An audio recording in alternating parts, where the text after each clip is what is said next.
नमस्कार दोस्तों। आप देख रहे हैं क्वांटम सूक्त।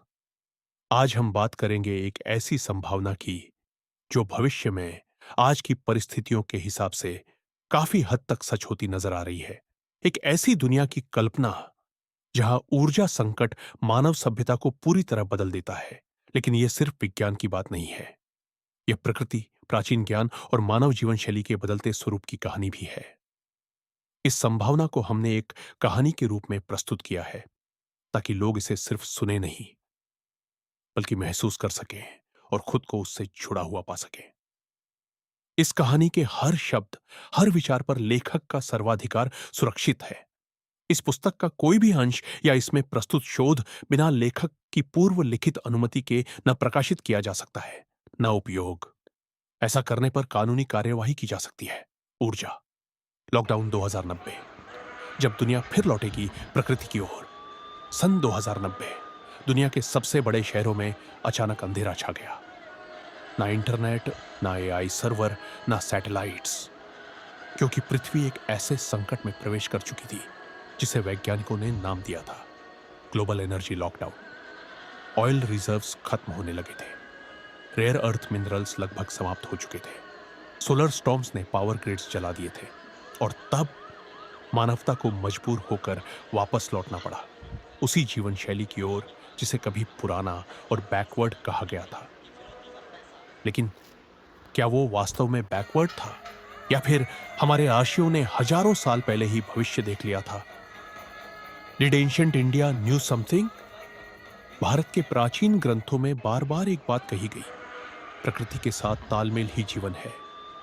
उपनिषदों में कहा गया है, ईशावास्यमिदं सर्वम, अर्थात यह संपूर्ण जगत दिव्य ऊर्जा से जुड़ा हुआ है।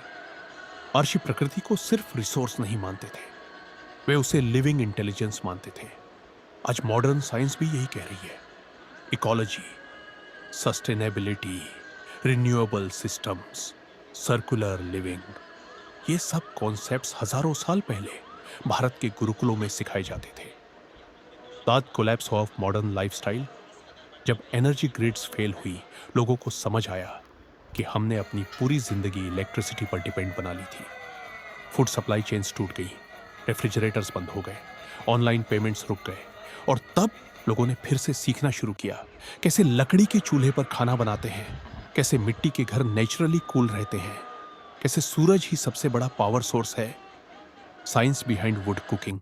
आज के लोग सोचते हैं कि वुड स्टोव सिर्फ पुरानी टेक्नोलॉजी थी, लेकिन साइंस कुछ और कहती है।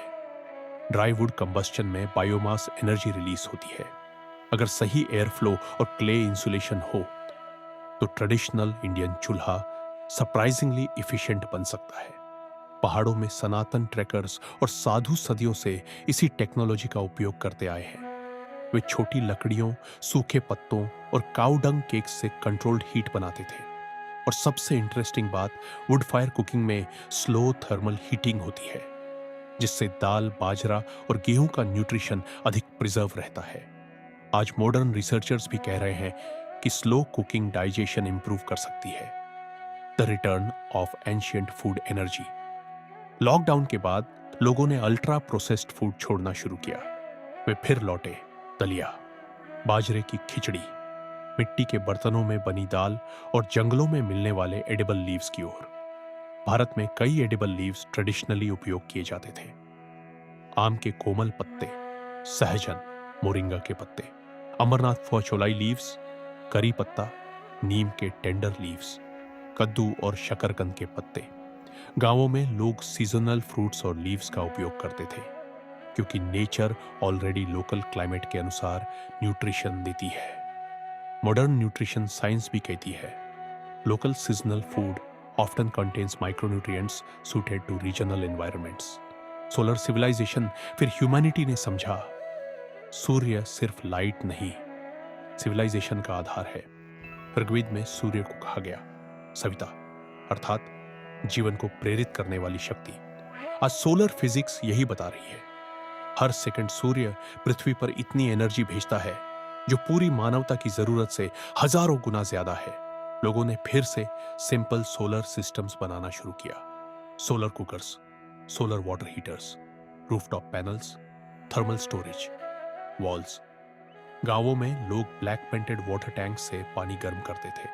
कुछ लोग कर्व्ड मिरर से सनलाइट फोकस करके खाना बनाते थे। No fuel, no smoke, only sunlight. Ancient architecture and cooling energy lockdown के बाद एसी सिस्टम्स बंद होने लगे। तब दुनिया ने देखा कि पुराने भारतीय घर बिना इलेक्ट्रिसिटी के भी कूल रहते थे। क्यों? क्योंकि उनमें साइंस छिपी थी। Thick mud walls, courtyard air flow, Neem and people trees, direction based architecture, आज इसे मॉडर्न साइंस कहती है। Passive cooling systems. लेकिन भारत में यह सदियों से उपयोग हो रहा था। द फॉरगॉटन विजडम एक समय था जब ऋषि कहते थे, मनुष्य प्रकृति का मालिक नहीं, उसका हिस्सा है। लेकिन इंडस्ट्रियल एज में हमने खुद को प्रकृति से अलग समझ लिया, और शायद यही सबसे बड़ी भूल थी। एनर्जी लॉकडाउन ने ह्यूमैनिटी को टेक्नोलॉजी छोड़ने के लिए मजबूर नहीं किया, बल्कि टेक्नोलॉजी को नेचर के साथ बैलेंस करना सिखाया। द फ्यूचर विलेज 2090 के नए गांव अलग थे। हर घर में solar roof, rain water harvesting, community farming, would efficient cooking systems, मिट्टी और बैम्बू आर्किटेक्चर। बच्चे स्मार्टफोन्स से ज्यादा पेड़ों को पहचानते थे।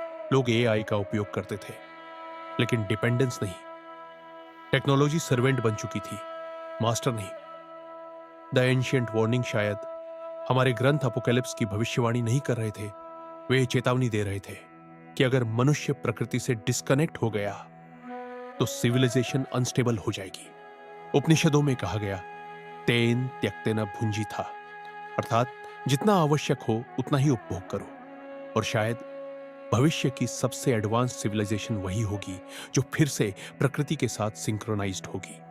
जब दुनिया एनर्जी के अंधेरे में डूब रही थी, तब भारत के जंगलों, गांवों और प्राचीन ज्ञान में अब भी एक छोटी सी लौ जल रही थी।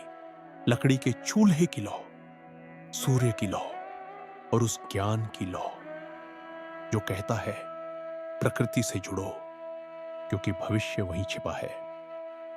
क्या एंशिएंट इंडिया फ्यूचर को समझ चुकी थी? कमेंट करके बताइए। Like, share, subscribe for more cinematic science stories. दोस्तों, हमारा उद्देश्य है भारत के प्राचीन ज्ञान, मंदिरों और पुराणों को विज्ञान की दृष्टि से समझना और उसे नई पीढ़ी तक पहुंचाना, ताकि युवा इन स्थलों को सिर्फ आस्था से नहीं बल्कि जिज्ञासा और तर्क के साथ भी देखें। इसी खोज में हमने अपने अनुभव और पैरानॉर्मल इन्वेस्टिगेशंस और रिसर्च को पुस्तकों में संजोया है, जिनके लिंक आपको डिस्क्रिप्शन में मिल जाएंगे। आगे इन्हीं कहानियों को साई-फाई फिल्म्स के माध्यम से भी प्रस्तुत किया जाएगा। आपके सहयोग से ही हम इन पुस्तकों को प्रकाशित करने और चित्रपटल पर ढालने में समर्थ हो पाएंगे। और जब हम अपने प्राचीन ज्ञान को फिर से समझेंगे, तभी सही मायनों में नालंदा विश्वविद्यालय की पुनः स्थापना संभव हो पाएगी और भारत फिर से विश्वगुरु बनने की दिशा में आगे बढ़ेगा। मिलते हैं नेक्स्ट वीडियो में, तब तक के लिए हर हर महादेव।